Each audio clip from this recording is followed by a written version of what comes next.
প্রথমত আগামী 19শে জুলাই জাতীয় সমাবেশ ডাক দিয়েছে জামাত ইসলামী ঐতিহাসিক সোহরাওয়ার্দী উদ্যানে। এখানে মূলত আমাদের 7 দফা বাস্তবায়নের জন্য এই জনসমাবেশটি হবে, জাতীয় সমাবেশ হবে, লোকে লোকারণ্য হবে ঢাকা। আমরা আশা করছি সারা বাংলাদেশ থেকে লোক আসার কারণে সোহরাওয়ার্দী উদ্যান তার পার্শ্ববর্তী এলাকা সোহরাওয়ার্দী উদ্যান থেকে উত্তরা পর্যন্ত, যাত্রাবাড়ি পর্যন্ত এবং গাবতলী পর্যন্ত লোকে লোকারণ্য হয়ে যাবে। এবং এই সমাবেশটা করার উদ্দেশ্য হচ্ছে আমাদের 1 নম্বর দাবি, সকল গণহত্যার বিচার করতে হবে। সকল গণহত্যা বলতে আমরা শাপলায় যে গণহত্যা হয়েছিল সেটা, আল্লামা সাঈদের রায়ের পর সারা দেশে যে গণহত্যা সেটা, আর সর্বশেষে শেখ হাসিনা যে ছাত্রদেরকে 2024-এর জুলাই আগস্টে হত্যা করেছে, এই 3টি গণহত্যার বিচার বাংলার মাটিতে করতে হবে সবার আগে। যদি বিচার না হয় এই দেশে আবার স্বৈরাচারের উত্থান ঘটবে এবং স্বৈরাচার আবার গণহত্যা চালাবে। আমরা এটা বন্ধ করতে চাই। 1। 2 নম্বর হচ্ছে সংস্কার করতে হবে। 54 বছরেও বাংলাদেশকে একটি সুন্দর রাষ্ট্র করা যায় নাই সংস্কারের অভাবে। রাজনৈতিক দল যারা ক্ষমতায় যান তারা সংস্কার করেন না, তারা ইচ্ছামতো রাষ্ট্র ক্ষমতা ব্যবহার করে আখের গুছান। এই জন্য আগেই সংস্কার করতে হবে, এর ভিত্তিতে রাষ্ট্র চলবে, কেউ যেন লুটপাট করতে না পারে। আর এই জন্য সংস্কারটা অপরিহার্য। 3 নম্বর, যে জুলাইয়ের মাধ্যমে বাংলাদেশ স্বৈরাচার মুক্ত হলো, সেই জুলাই সনদ প্রণয়ন করতে হবে। এই সনদের ভিত্তিতে দেশ চলবে, কারো কথায় দেশ চলবে না। দেশ চলবে যেসব ছাত্ররা জীবন দিয়েছেন, রক্ত দিয়েছেন, তারা সহ সকল রাজনৈতিক দলের ঐক্যমতের ভিত্তিতে জুলাই সনদ, সেই সনদের ভিত্তিতে রাষ্ট্র চলবে। এটা হলো আমাদের নেক্সট দাবি। এরপরে আমরা বলেছি জুলাই অভ্যুত্থানে যারা শহীদ এবং আহত হয়েছেন তাদের পরিবার, তারা তো চলেই গেছেন, তাদের পরিবাররা অসহায়, তাদের পুনর্বাসন করতে হবে। এরপরে পিআর পদ্ধতিতে জাতীয় নির্বাচন করতে হবে, কারণ বর্তমানে বাংলাদেশে যে পদ্ধতি চালু আছে এই পদ্ধতিতে যথাযথ প্রতিনিধিত্ব পার্লামেন্টে হয় না। মাত্র কয়েকটা ভোটের ব্যবধানে পার্লামেন্টে গিয়ে তারা যা ইচ্ছে তাই করছেন, আর অনেক ভোট পাওয়ার পরে তাদের প্রতিনিধিত্ব না থাকায় পার্লামেন্টে ভারসাম্যতা আসতেছে না। এই জন্য পিআর পদ্ধতি। এরপরে নির্বাচনে লেভেল প্লেইং ফিল্ড আসতে হবে। মুক্তাগাছায় আজকে আমি 4টে সফর করলাম, 4টে জায়গায়। একটা জায়গা থেকে আমাকে বলা হয়েছে, আমি মিডিয়ার সামনে বলছি, যে ওখানকার এক নেতা বলেছেন তোমরা কেউ কেন্দ্রে ঢুকতে পারবে না, কেন্দ্রে আসার চেষ্টা করবে না। এটা কি লেভেল প্লেইং? সব মশার বিরুদ্ধে সুরক্ষা দিতে এলো বসুন্ধরা এক্সট্রিম এরোসল, মশার বিরুদ্ধে এক্সট্রিম সুরক্ষা।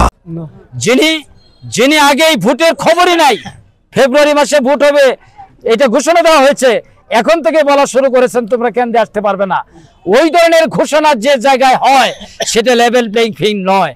এই ঘোষণা হলো নির্বাচনের পরিপন্থী, আইনের পরিপন্থী এবং জনগণের অধিকারের পরিপন্থী।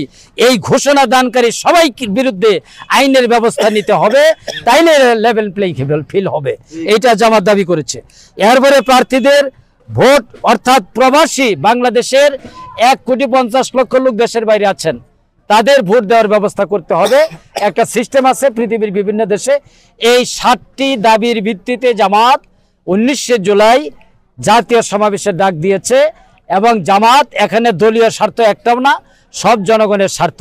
এই স্বার্থের জন্য জামাত আন্দোলন করবে, সংগ্রাম করবে ইনশাআল্লাহ।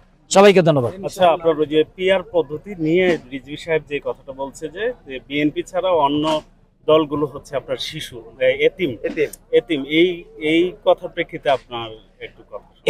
এটাই ওনার শিশু সুলভ কথা। রাজনীতিতে উনি কাদেরকে শিশু বলতেছেন? ওনারা যাদেরকে শিশু বলতেছেন, আমি বলবো যে জামাত পিআর পদ্ধতি দাবি করেছে।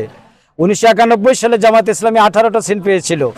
এই সিট নিয়ে যদি জামাত ইসলামী নিঃশর্ত সমর্থন বিএনপিকে না দিত, বিএনপি সরকারই গঠন করতে পারতো না, ক্ষমতায় আসতে পারতো না। আমরা তো একটা মন্ত্রিত্ব চাই না। সুতরাং তাদেরকে শিশু বলেন উনি? শিশু তো তারাই যারা রাজনীতি বুঝে না, পিআর পদ্ধতি বুঝে না। উনি পিআর পদ্ধতি সম্পর্কে ওনার কোনো ধারণাই নেই। পৃথিবীর প্রায় 60টি দেশে পিআর পদ্ধতি চালু আছে। মোর দেন 60 country of the world PR পদ্ধতি চালু আছে। বাংলাদেশে সেটা চালু করতে অসুবিধা কি? পিআর পদ্ধতি হলে সমস্যা হবে কি? চুরি ডাকাতি বন্ধ হবে, এবং এই যে মাস্তানি করে কেন্দ্র দখল বন্ধ হবে, আর ভোট ডাকাতি বন্ধ হবে, আর আগারে বাগারে নেতা যেগুলি হচ্ছে এগুলি বন্ধ হয়ে যাবে। কারণ তখন ব্রিলিয়ান্ট লোকেরা রাজনীতি করবে, মেধাবী লোকেরা রাজনীতি করবে, মেধাহীন লোকেরা রাজনীতি থেকে মাইনাস হয়ে যাবে। পিআর পদ্ধতি হইলে তখন গুণগত পরিবর্তন হবে। এই কথাটাই হলো যিনি বলেছেন এটা তার শিশু সুলভ কথা। আমরা এটা আমলেই নিতে চাই। ধন্যবাদ। বছর পর একটা দল এবার নির্বাচনে অংশগ্রহণ করছে, প্রচারণা চালাচ্ছে, কেমন দেখছেন সারা দেশে আপনাদের কোনটা? অবস্থান? জামাতে ইসলামের। আলহামদুলিল্লাহ, জামাতের ব্যাপারে সারা ওয়ার্ল্ডে যে জাগরণ সৃষ্টি, সারা বাংলাদেশে যে জাগরণ সৃষ্টি হয়েছে, টেকনাফ থেকে তেতুলিয়া, রূপসা থেকে পাথরিয়া এবং ঢাকা সহ যতগুলো জায়গায় আমরা যাচ্ছি, লাখ লাখ মানুষ জামাতের ডাকে সাড়া দিচ্ছে। আগামী দিনে জামাত সরকার গঠন করার মতো আসন পাবে এবং জনগণ জামাতকে ভোট দিয়ে আগামী দিনে রাষ্ট্র ক্ষমতায় বসাবে ইনশাল্লাহ। ধন্যবাদ। আমাদের মুক্তাগাছা মানে কেমন কর্তা কিছু আছেন, সকল শ্রেণীর লোকের সাথে আমার যতটুকু আলাপ হয়েছে, আমি আশাবাদী যে মুক্তাগাছায় এখানে দাড়িপাল্লা প্রতীক বিপুল ভোটে বিজয় লাভ করবে, এর আরেক আসতে পারবে না ইনশাআল্লাহ আজিজ। কারণ মানুষ পরিবর্তন চায়। আর জামাত ব্যাপারে একটা ধারণা হয়েছে যে জামাত ইসলামী পরিবর্তন করার যোগ্যতা রাখে, দক্ষতা রাখে, এই জন্যই জামাতকে জনগণ ভোট দিবে ইনশাআল্লাহ। ধন্যবাদ।